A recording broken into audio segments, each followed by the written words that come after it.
एक सवाल है जो पूरे देश में और महाराष्ट्र में चर्चा का विषय बना हुआ है कि बौद्धों ने जनगणना में क्या लिखना चाहिए। तो कई सारी संस्थाएं, कई सारे संगठन है, कई सारे बौद्ध भिक्षुओं के नेता भी है, वो ये सही राह नहीं दिखा रहे हैं कि बौद्धों को जनगणना में क्या लिखना चाहिए। आदरणीय भंते जी बता रहे थे कि बौद्ध भिक्षुओं का संगठन बनाएंगे। मैं जिज्ञासावश दीक्षा भूमि में गया और वहां की कुछ माता भंते जी और कुछ भंते पुरुष को मैंने पूछा कि आप अगर भिक्षु बनते हो तो आपको कोई ट्रेनिंग है क्या, आपको कोई सिलेबस है क्या? तो उन्होंने कहा हमको कोई सिलेबस नहीं है, हम ऐसे ही बन जाते, फिर अनुभव से सीख लेते। फिर मैंने उनको दूसरा सवाल पूछा कि अगर मान लो भिक्षु बनते तो मुझे उपासक होने के नाते जानकारी चाहिए कि पूरे महाराष्ट्र में, पूरे भारत में कितने भिक्षु है, उनके आंकड़े चाहिए, कितने भिक्षु है। तो बोले वो हमारे पास नहीं है। तो मैंने कहा भिक्षु है, आपको मालूम है आपके प्रचारक कितने हैं? तो ये डाटा कहां से मिलेगा? तो उन्होंने मुझे कहा ये बुद्ध गया से मिलेगा। मैंने कहा किन से मिलेगा? मैं तो बिहार में जाता आता रहता हूं, मैं जरूर मिलूंगा। तो उन्होंने एक आदमी का नाम दिया, मैं वहां गया, जानकारी लिया, बनते प्रज्ञादीप। कौन है? आरएसएस का ब्राह्मण है। अब मैं दावे से कह रहा हूं आरएसएस का है। वो ब्राह्मण तो है ही, भिक्षु बनाए। अखिल भारतीय बौद्ध भिक्षु संघ ये सर्टिफाई करता है पूरे भारत के भिक्षुओं को कि तुम भिक्षु हो, सर्टिफिकेट बांटते हैं। मगर वो भिक्षु कौन है? वो आदिवासी नहीं है, ओबीसी नहीं है, वो शेड्यूल कास्ट नहीं है। वो कौन है? आरएसएस का रखा हुआ आदमी है। और उसने लॉकडाउन के पीरियड में बुद्ध गया में घुसकर अंदर जाकर वहां की बोधि वृक्ष के नीचे की मिट्टी निकाली, मटके में भरी और मीडिया में आकर कहा सरसंघ चालक मोहन भागवत ने राम मंदिर के लिए अलग अलग धर्म स्थलों से मिट्टी मांगी है। मैं अखिल भारतीय बौद्ध भिक्षु संघ के द्वारा मोहन भागवत को अयोध्या में राम मंदिर के लिए ये मिट्टी भेज रहा हूं। माफ कीजिए भंते जी, पूरे समूचे भारत में एक सिंगल भंते ने भी उस नकली भंते का विरोध नहीं किया। तो हम अब वर्तमान भिक्षु संघ में जो घुसे हुए ब्राह्मण है कैसे यकीन करें? तो भिक्षु संघ भी गाइड नहीं कर रहा है। दीक्षा लेने के बाद 56 में धर्म परिवर्तित होने के बाद आज ये सवाल खड़ा हो गया है, ना भिक्षु बता रहे ना नेता बता रहे। अच्युत भोईटे मुंबई का एक पालतू आदमी आरएसएस का, इसके प्रमाण है हमारे पास। उसने ऑडियो बनाया। भारतीय बौद्ध महासभा का एक धर्म प्रचारक है, धर्माचारी, उसको एक नाम बोलते हैं भारतीय बौद्ध महासभा के प्रचारक को। उसका और उसका डायलॉग हुआ है और उसने वो रिकॉर्ड किया, ऑडियो रिकॉर्ड किया, यूट्यूब पर डाला है। आखिर में भारतीय बौद्ध महासभा का वो प्रचारक आदमी बोलता है, भोईटे साहब आपने जो कहा सही है। भोईटे क्या लिख रहा है, क्या बोल रहा है? भोईटे बोल रहा है कि जनगणना में धर्म के कॉलम में बौद्ध लिखो और जाति के कॉलम में महार लिखो। ऐसा संवाद भारतीय बौद्ध महासभा के कार्यकर्ता का और अच्युत भोईटे का हुआ और उसको बोल के रिकॉर्ड नहीं किया, अनजाने में शायद रिकॉर्डिंग किया होगा। रिकॉर्डिंग किया और उसके मुंह से निकाला कि भारतीय बौद्ध महासभा की भी आपकी तरह भूमिका होनी चाहिए कि जाति के कॉलम में महार लिखना चाहिए। मैं टीका टिप्पणी करने के लिए नहीं बोल रहा हूं, यह मंच किसी को छोटा दिखाने के लिए, कम दिखाने के लिए नहीं है। आदरणीय भीमराव अंबेडकर जी ने भी भारतीय बौद्ध महासभा के लाखों के तादाद में कैलेंडर छापे, 7 मिनट का वीडियो यूट्यूब पर अच्युत भोईटे ने अपलोड किया, उन्होंने नहीं किया। और उसमें भी उन्होंने कहा कि जनगणना में बौद्धों को जाति के कॉलम में महार लिखना चाहिए, धर्म के कॉलम में बुद्ध लिखना चाहिए।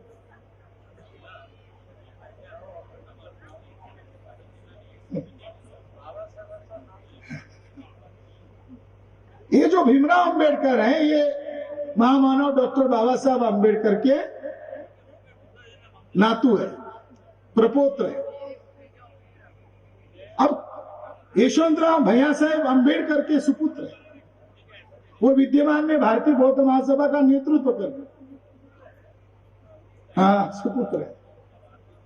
मगर सवाल खड़ा होता है कि अब हम क्या करें? नेता ये कह रहा है, भिक्खू ये कह रहा है कि वैद्य नाम के जज थे रिटायर्ड, वो भी अलग कह रहे हैं। वो तो और कंफ्यूज कर रहे हैं। कुछ दलाल किस्म के नेता हैं, बाबा साहब की तरह कोट पहनकर जाते, करते कुछ नहीं है, लोगों को चुनाव लगाते, वो भी कुछ कह रहे हैं। तो करना क्या चाहिए? मैं बाबा साहब की बात को दोहराकर मेरी बात को खत्म करता हूं। बाबा साहब के समय में यही सवाल खड़ा हुआ कि अगर महार लोग, अछूत लोग अगर बुद्ध धर्म अपनाएंगे तो उनका आरक्षण नहीं मिलेगा, उनको सहूलतें नहीं मिलेगी। ऐसी अखबारों में खबरें छपकर आई तो बाबा साहब आंबेडकर ने दीक्षा भूमि पर सभी सवालों का ब्राह्मणों के सामने जवाब देते हुए कहा। एक तो उनको एक पत्रकार ने पूछा कि अंबेडकर साहब, आप जो बुद्ध धर्म अपना रहे, क्यों अपना रहे हो? तो टेढ़ा सवाल था। बाबा साहब ने टेढ़े को टेढ़ा जवाब दिया, डांट कर कहा, ये सवाल तूने तेरे बाप को क्यों नहीं पूछा? वो तुझको अच्छा जवाब देता मेरे से। फिर गुस्से में आकर बाबा साहब अंबेडकर ने कहा, आप ब्राह्मण लोग मेरी मरने की राह देख रहे हैं, मगर अंबेडकर अभी भी जिंदा है और आपको गाड़ कर उसके ऊपर बैठा हो। बाबा साहब ब्राह्मणों का ऐसा जवाब दिया। एक ब्रिटिश पत्रकार ने बाबा साहब को सवाल पूछा कि आपने बुद्ध धर्म क्यों अपनाया? उसका ज्ञान का सवाल था। तो बाबा साहब ने ज्ञानवर्धक सवाल दिया, जवाब दिया। क्या जवाब दिया? मैंने बुद्ध धर्म इसीलिए अपनाया क्योंकि बुद्ध को पासपोर्ट और वीजा की जरूरत नहीं पड़ती, इसलिए मैंने बुद्ध को अपनाया। ग्लोबल है, दुनिया का। तो बाबा साहब अंबेडकर ने कहा, मैं अभी जवाब देता हूं। 15 अक्टूबर को दूसरे दिन पहला जवाब दिया कि एक लड़का मुझे रेल में मिला और कहा कि आप जो धर्मांतर का फैसला किया गलत है, आपके लोग मजदूर है, गरीब है और वो लोग जानवरों को काटते हैं, उसके चमड़े को बेचते हैं, उसके हड्डियों को, उसके सींगों को काट कर बेचते हैं, लगभग 200, 250 या कभी कभी 500 रुपए आते हैं, तो आपको उनका रोजी रोटी नहीं छीनना चाहिए। ऐसा बाबा साहब को सलाह दी। तो बाबा साहब ने अपने लोगों को बीच में 7-8 लाख लोग थे, उनके बीच में कहा, मैंने उसको जवाब दिया, अगर तुम्हारी मां मर गई तो तुम खुद कंधा देते हो या कोई दूसरों को कंधे के लिए बुलाते हो? तो उसने कहा, मेरी मां को मैं ही कंधा देता हूं। तो बाबा साहब ने कहा, तुम्हारी गाय मर जाती है, तुम्हारी भैंस मर जाती है, हमको क्यों कंधे के लिए बुलाते हो? तुम कह रहे हो कि इतना इतना पैसा कमाई होता है, मैं कानून बनाकर तुमको 1000 रुपए ऊपर से दूंगा, ये काम तुम करो और तुम महार बन के करो, मेरा कोई ऑब्जेक्शन नहीं। बाबा साहब ने दूसरा उदाहरण दिया कि मैं अहमदनगर जिले में संगमनगर तहसील में गया, एक पत्रकार ने कहा मुझे मिलना है, 2 मिनट के लिए बात करनी है। मैंने उसको आने दिया। उसने मुझे सलाह दिया कि धर्मांतर करने से सबसे बड़ा नुकसान अगर कोई होगा तो आपको राजनीतिक प्रतिनिधित्व नहीं मिलेगा, आरक्षित सीट खत्म हो जाएंगे। आप अभी भी फैसला करो और रिजर्व सीट पर लोगों को खड़ा करने के लिए बौद्ध धर्म अपनाने का फैसला नकार दो, खारिज करो। तो बाबा साहब अंबेडकर ने कहा, तो तुम्हारी मंशा है हम लोग राजनीतिक आरक्षण ले, आरक्षित सीट पर चुनकर जाए, मगर महार के महार अछूती रहे, यह अगर तुम्हारी तमन्ना है तो मैं ये कहता हूं कि ब्राह्मण अछूत बनकर आरक्षित सीट पर चुनाव लड़े, हमारा कोई ऑब्जेक्शन नहीं है, हम बुद्ध धर्म को अपना कर ही रहेंगे। तीसरा उदाहरण उन्होंने दिया, गांव देहात से लोग आए थे तो उनको समझ में आना चाहिए मैं जो कह रहा हूं। तो बाबा साहब अम्बेडकर ने बहुत ही साधारण से साधारण भाषा में उदाहरण देते हुए कहा कि मुंबई में एक वेश्या की बस्ती है, वहां पर कुछ महिलाएं अपना देह बेचती है और उससे पैसा हासिल करती है। पैसा आने के बाद वहां जो ईरानी लोगों की हटेले ईरानियों की, वहां वो जाती है और मेज को थपथपा कर कहती है, अरे सुलेमान, एक खीमा 2 पाव लाओ। बाबा साहब ने आवाज की नकल करते हुए उस समय कहा, एक खीमा 2 पाव लाओ। तो बाबा साहब ने अपने लोगों को कहा, क्या ऐसी जिंदगी चाहिए? सहूलियत के नाम पर ऐसी जिंदगी चाहिए? तो बाबा साहब ने अपने लोगों को संदेश देते हुए कहा, आम्हाला भाकरीपेक्षा स्वाभिमान जास्त प्रिय आहे। हमें रोटी से ज्यादा स्वाभिमान प्रिय है। ये 3 उदाहरण देकर मैं मेरी बात को खत्म कर रहा हूं। बाबा साहब अम्बेडकर ने कहा कि हम लोग चाहे दुनिया इधर की उधर हो जाए, हम बुद्ध धर्म का मार्ग नहीं त्यागेंगे। मगर जो लोग झूठी अफवाहें फैला रहे हैं कि आपका रिजर्वेशन जाएगा, आपकी सहूलियतें जाएंगी, तो बाबा साहब अम्बेडकर ने उनको कहा, क्या कहा? जिसने आपको संविधान बना के दिया, जिसने आपको संविधान में अधिकार दिया, वो आदमी अभी भी जिंदा है। मुझे मालूम है हमारा दुश्मन क्या क्या कर सकता है, मैं उनके हर षड्यंत्र का मुंह तोड़ जवाब दे सकता हूँ। भाइयों, मेरे ऊपर भरोसा रखो, मैं आपको अधिकार दिलाकर रहूंगा।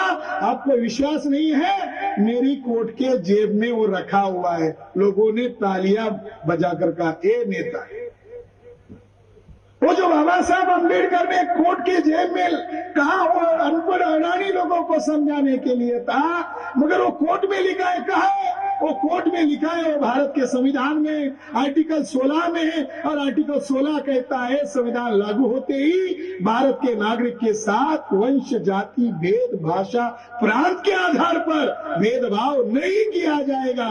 बाबा साहब अम्बेडकर जो जोर में कह रहे थे, वो संविधान में पहले ही लिख चुके थे। तो अभी क्या है? अभी वो जो नेता कह रहे महार लिखो, महार लिखने से क्या होगा? राजनीतिक लाभ मिलेगा, आरक्षित सीट मिलेगा। क्या फिर से महार बनना है? क्या फिर से अछूत बनना है? साथियों, हमें बाबा साहब अम्बेडकर का रास्ता चुनना है। हमें बाबा साहब अम्बेडकर के अलावा कोई दूसरा रास्ता चुनना नहीं है। अगर वो हमारे अधिकार बौद्ध लिखने से रोकते हैं, तो हमें देशव्यापी संगठन बनाया है। हम मैदान में भी आएंगे, कोर्ट में भी जाएंगे, क्योंकि हम हताश और निराश क्यों नहीं है? क्योंकि हमारे साथ वामन मेश्राम साहब जैसा जिगरबाज नेता है। इसलिए इस मंच पर मैं आपको अपील करना चाहता हूं, क्या हिंदू लिखना चाहिए, हिंदू महार लिखना चाहिए या बौद्ध लिखना चाहिए? बौद्ध लिखने की चाहत रखने वाले कितने लोग हैं? वो हाथ खड़े करें। तो ये हमारा संदेश है। ये जो विदर्भ स्तरीय हम जो परिषद लिया, ये हमारा संदेश है। हम महार नहीं बनेंगे, हम बुद्ध धर्मीय रहेंगे। और बुद्ध धर्मीय रहने से हमारी सहूलियतें जाएंगी नहीं, ये अफवाह है। यही संदेश देकर मैं मेरी बात को विराम देता हूं। धन्यवाद। जय भीम।